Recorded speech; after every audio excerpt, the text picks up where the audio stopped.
తుంగతుర్తిలో దోసెడు ఇసుక తీసుకుపోనివ్వనని ప్రజలకు మాయమాటలు చెప్పి గద్దెనెక్కిన ఎమ్మెల్యే మందల సామేల్ ప్రస్తుతం ప్రజాపాలనలో బాజిరెడ్డిగూడెం, వంగమర్తి గ్రామాల నుంచి వందలాది లారీలు పెట్టి ఇసుక విచ్చలవిడిగా తరలిస్తుంటే ఎమ్మెల్యే మందల సామేల్ తనకేమీ సంబంధం లేదన్నట్టుగా చూసి చూడనట్టు ఉండడం తట్టుకోలేక సొంత పార్టీకి చెందిన మాజీ సర్పంచ్ నారగోని అంజయ్య గౌడ్ తిరుగుబాటుకు దిగడం జరిగింది.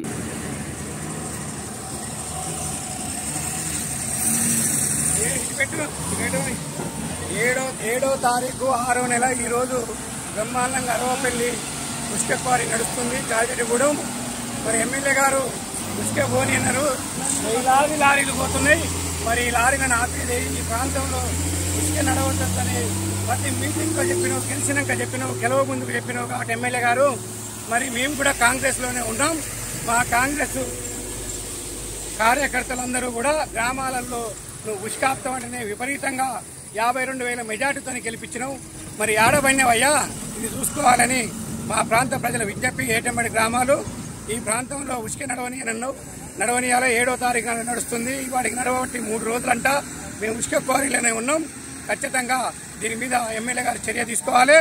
మరిన్ని అప్డేట్స్ కోసం మా ఛానల్ని సబ్స్క్రైబ్ చేయండి.